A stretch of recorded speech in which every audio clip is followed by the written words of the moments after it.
मित्रों नमस्कार। जय हिंद, जय भारत। आज हम आरक्षण विषय पे कुछ चर्चा करने के लिए उपस्थित हुए हैं।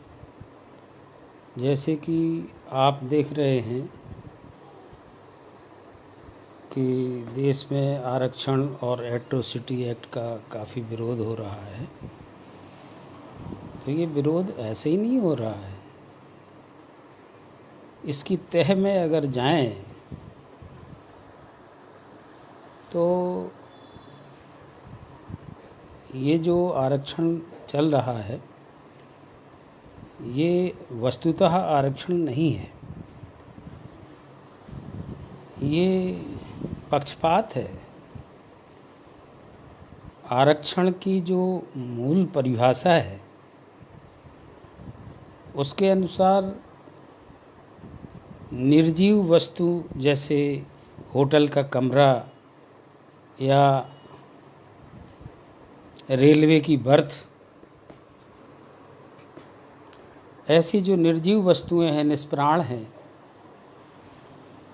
उनका भविष्य में किसी निश्चित तारीख और समय पर उपयोग करने के लिए उन्हें पहले से तय किया जाना आरक्षण कहलाता है। लेकिन नेताओं ने अपनी रोटियां सेंकने के लिए ये ऐसा कुचक्र चलाया, इससे किसी को लाभ नहीं हुआ बल्कि पक्षपात ही फैला है। मैं किसी जाति विशेष या वर्ग के खिलाफ नहीं हूँ। मेरा उद्देश्य केवल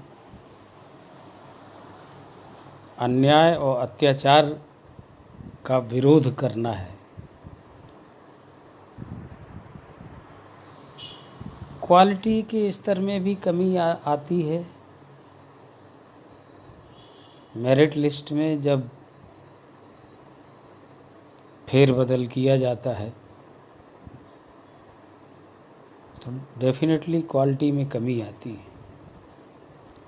और उसके दूरगामी परिणाम बहुत खतरनाक हैं। देश में नैतिकता की कमी आ रही है, भ्रष्टाचार चरम पे है और जो निर्माण कार्य हैं उनकी क्वालिटी ख़राब होने के कारण हादसे हो रहे हैं। अस्पतालों में मरीज को ही नहीं मालूम कि मैं क्या बीमार हूँ, मर रहा है। ना ही कोई कोर्ट इस बात की गहराई में गया और ना ही किसी बुद्धिजीवी ने आज तक ये सोचा कि पक्षपात के लिए आरक्षण शब्द का प्रयोग भारतीय संविधान में डाल दिया गया। आखिर वो कहाँ तक न्यायोचित है?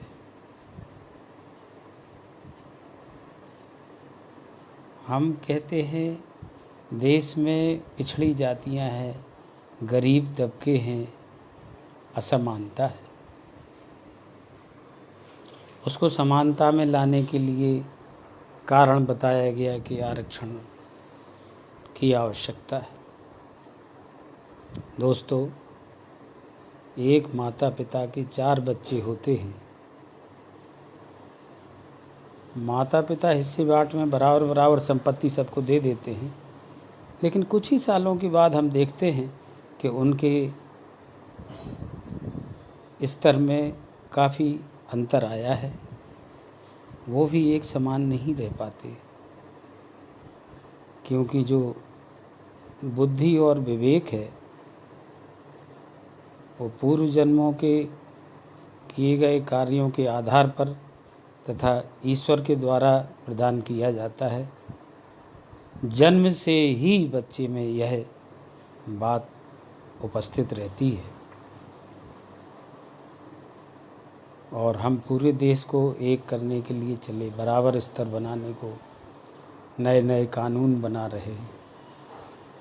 कितना हास्यास्पद है। फिर भी आप सब लोग समझदार हैं, जानते हैं कहाँ तक ये न्यायोचित है। अगर कोई गरीब तबके के लोग हैं या संप्रदाय है या समाज है, उसको आर्थिक सुविधाएं मुहैया कराई जा सकती हैं। पढ़ाई में, जीवन को उच्च स्तर का बनाने में मुझे तो नहीं लगता कहीं आरक्षण की आवश्यकता पड़ती हो। हाँ, इतना ज़रूर है, स्टेशनरी, कापी, पेन, पेंसिल, किताब, कोचिंग, इन सब चीज़ों की ज़रूरत पड़ती है।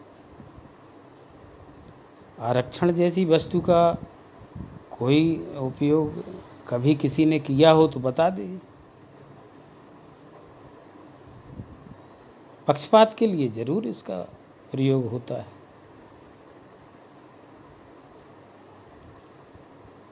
तो मेरा मतलब कहने का सिर्फ इतना है कि किसी भी विषय पर टिप्पणी करने से पहले उसकी गहराई में जाना बहुत ज़रूरी है।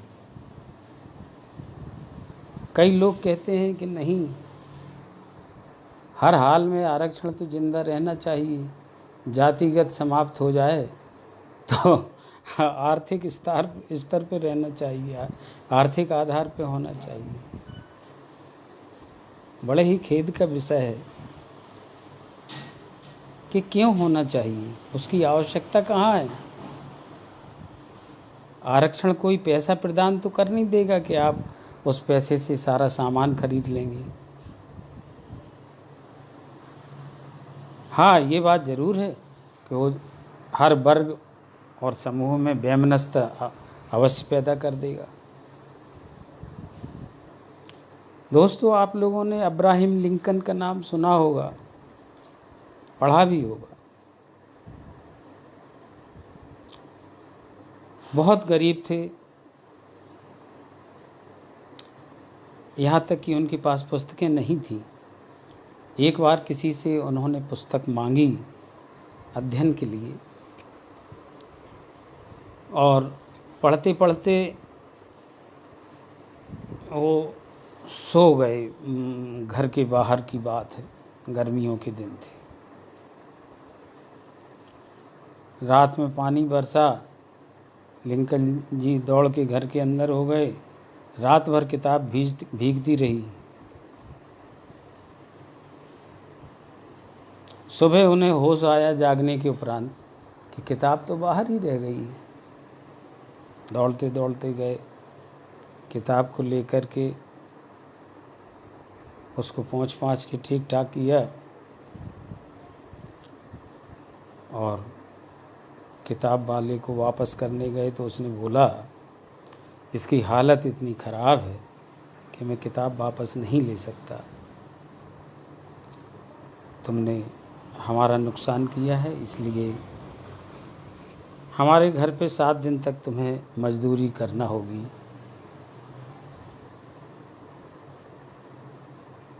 अब्राहम लिंकन को इस बात का दुख नहीं था कि हमें 7 दिन मजदूरी करना है, बल्कि इस बात की खुशी थी कि ये किताब अब मेरी हो गई, जैसी भी स्थिति में है मैं इसका अध्ययन करूँगा। तो दोस्तों, पढ़ाई के लिए कहीं भी आरक्षण उपयोगी नहीं है। फ़र्क इतना आया है कि पहले लोग पढ़ाई को और कंपटीशन को और सबसे अधिक मार्क्स लाने को तारीफ़ का काम समझते थे, और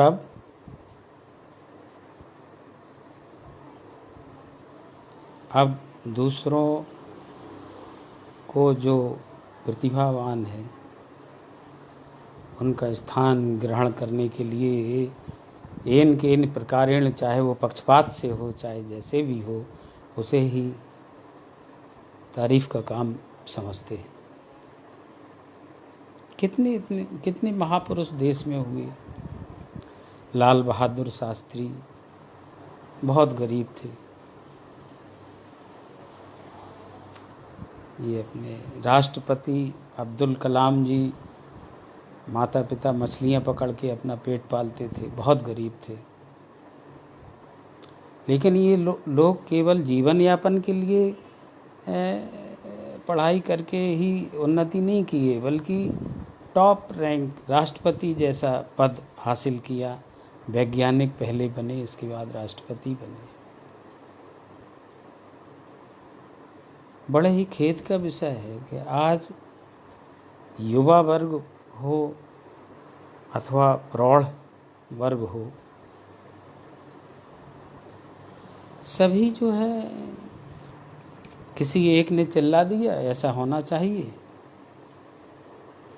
तो बस उसी को चिल्लाने लगते हैं। जातिवाद करना हो कि आर्थिक आधार पर कहने लगे लोग बाग, तो आर्थिक आधार चिल्लाने लगे। दिमाग नहीं लगाया कि इस चीज़ की कहाँ आवश्यकता है। ये तो कोई स्टेशनरी या किताब कापी पेन पेंसिल नहीं है, या हॉस्टल नहीं है, कोई कोचिंग नहीं है, कोई गुरु नहीं है जो आपको बता रहा हो। आरक्षण तो एक ऐसा शब्द बना दिया है जो निर्जीव वस्तुओं के लिए प्रयोग होता है, उसको पक्षपात के स्थान पर उसका प्रयोग किया गया है।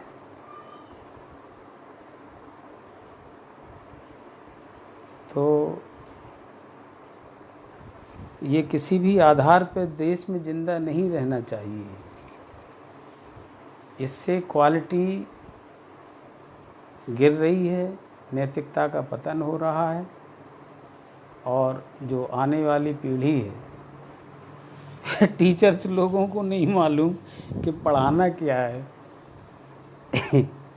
इससे ज़्यादा हास्यास्पद और क्या होगा। आप लोग देख रहे होंगे फेसबुक पे बहुत से वीडियो आ रहे हैं।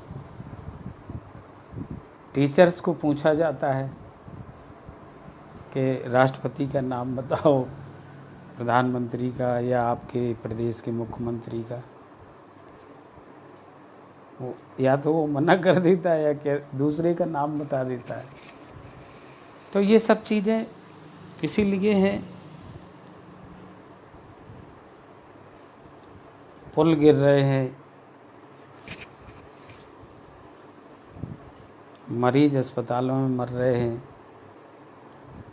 हर जगह दिखाई दे रहा है कि इस आरक्षण का देश पर क्या प्रभाव है। इसे समाप्त कैसे किया जाए, ना तो ये आर्थिक आधार पर रहे, न जाति आधार पर रहे। सरकार ने अभी सामान्य वर्ग को 10% आरक्षण दिया था, बिना किसी के मांगे, बिना कोई रैली हड़ताल करे, केवल एक षड्यंत्र के तहत कि ये देश में जिंदा रहना चाहिए, ये समाप्त ना हो।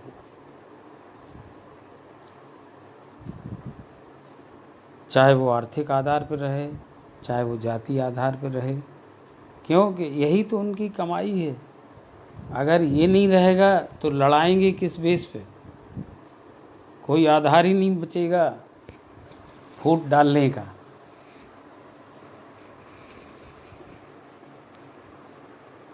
तो आप लोगों का ज़्यादा वक्त ना लेते हुए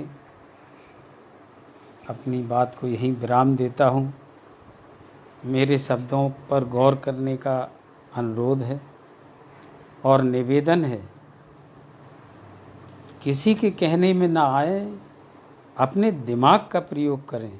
आपके अंदर जो परमात्मा का अंश बैठा है आत्मा के रूप में, वही सर्वोपरि न्याय देता है। क्या सही है क्या गलत है का निर्णय करता है। मैं कोई राजनीतिक पार्टी से संबंधित व्यक्ति नहीं हूँ, मैं हिंदुस्तान का एक आम नागरिक हूँ आप लोगों की तरह, और अपने विचार मैंने रखे हैं। जैसा भी आपको अच्छा लगे आप इस पे निर्णय अवश्य लें, क्योंकि देश का भला होना चाहिए, फॉर्मेलिटी के लिए नहीं, हकीकत में देश का भला होना चाहिए। और फिर से विवेकानंद पैदा हों, फिर से जो है अब्दुल कलाम पैदा हों, जो विद्वान अच्छे अच्छे रहे हैं अपने देश में। नवयुवक उनका अनुसरण करें, उनको पढ़ें, ना कि इसलिए कि मेरा चाचा है, मेरा ताऊ है राजनीति में, मैं तो चाहे गलत रास्ते पर चलना पड़े लेकिन मैं उसी का पक्ष लूँगा, यह गलत है। क्योंकि आपके द्वारा किए गए कर्मों का लेखा जोखा आपको ही भुगतना है, आपका चाचा ताऊ नहीं भुगतेगा। इसलिए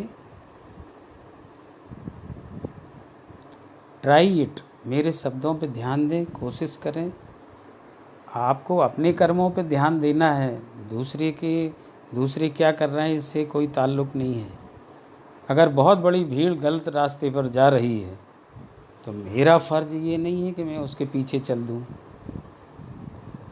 अभी आप अकेले हैं, लेकिन अगर सच्चाई और ईमानदारी और बिना पक्षपात वाले रास्ते पर चलेंगे तो डेफिनेटली मेरा वादा है कि उस पर भीड़ बहुत बढ़ जाएगी।